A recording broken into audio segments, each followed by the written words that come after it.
think the best way to prove your value is to work, is to learn, is to absorb, to be a sponge. But you always want to outwork your potential. You know, as hard as you believe you can work harder than that. That competitive nature, the work ethic, and curiosity. Because I asked a lot of questions. All the Laker greats, I would always sit down and just ask them questions about certain games that I studied growing up. What actually happened there? What did you feel there? Why? You know? How do you stretch your beliefs and make sure you are continually pushing the boundaries of your comfort zone and your capabilities? I just dream. I have dreams, and dreams they should be pure. I think a lot of times when we're born into this world, we actually wind up going backwards. And it seems like the more we mature, the more responsible our dreams become. The more governors we put on ourselves and our ability to dream and to reimagine. And it's always a fight for us parents and, you know, for you guys to make sure that your dreams always stay pure. And so it's not a matter of pushing beyond the limitations or expectations. It's really a matter of protecting your dreams, protecting your imagination. That's really the key. And when you do that, then the world just seems limitless.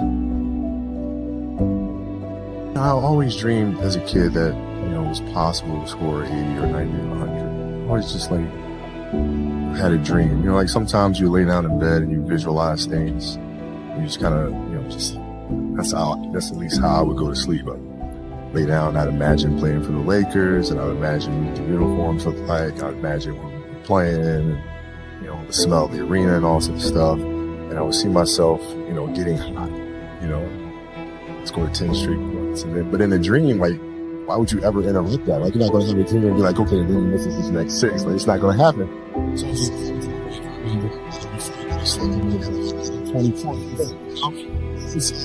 So downloading that into your brain over and over and over, and then, you know, that summer I made 1,000 shots a day. 1,000, right? That's on top of weight training and my conditioning. I made 1,000 shots, and they weren't just shots. It were shots that you saw in that game. There were specific shots. It means coming out of the corner, going to the pinch post, footwork in the post, coming off the screen. It was very specific. So when you download that into your system and you go out in the court and you're just executing things that you've done thousands of times before, and you have that dream, then that becomes possible. Yeah, everything's been not choreographed, but it's been practiced so many times that it's second nature. There's why reinvent it? Like, I don't understand that. You go out and play the game and you're just trying to create something new. No, this is what I do. This is what I do extremely well. You're going to have to stop me from doing that. If you do stop me from doing that, I have a counter to that. Done. In your basketball career, did you have an articulated competitive philosophy, something short that meant something to you, that really stood for what you played? My philosophy was a very simple one. And this is where I think film plays a big part of my life. Rudy was one of my favorite films growing up. After watching that film, I come to understand if I could work that hard every day, with being blessed with the physical tools that I have, what would my career be? And I made a promise to myself from that day that I was going to work that hard every single day, so that when I do retire, I have no regrets. And that was the most important thing for me, is to leave no stone unturned, get better every single day. And if I lived that way, then over time, you know, I'd have something that was beautiful.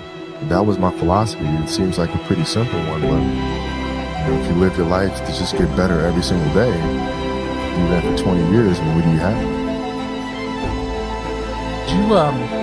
You seemed at peak both before and during the game. Pre-game, we watched you during the anthem. You seemed to go to a place, where you're generating calm, focus, confidence. Do you have a mindfulness or meditative practice that you use while you play? Yeah, well, Phil introduced meditation to us when he came.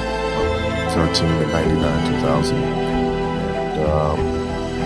And it was something that I instantly gravitated to because I could see the effects. And I used to watch, studying the games, the Bulls teams, and watching their demeanor, watching their composure, playing in a tough place in like Utah doing the finals and being down 17. But everybody was like this. You couldn't tell if they were down 17 or up 20 or a tie game, and never changed. And I was wondering why the hell that is. And that's when I started doing more research. And when Phil came, I immediately gravitated to it and found myself accepted the challenge of finding what that space is. And for the 81-point game, man, to be honest, I wasn't even thinking about the game. My knee was hurting so much. I didn't know then, but I had a flap of joint, cartilage stuck in my joint line. And so my mind was really trying to go to a place where I don't feel that pain.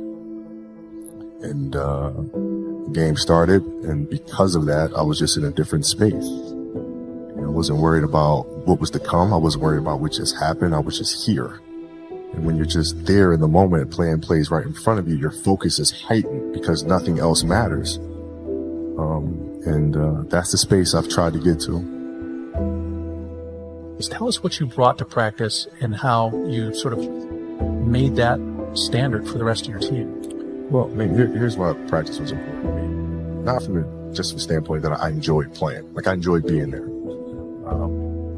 I enjoyed getting better. But as a leader of a team, it's also your responsibility to elevate the rest of the guys.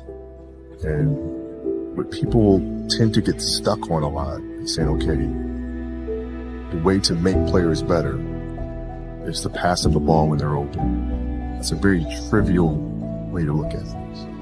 What you have to do is you have to get them emotionally to want to be better.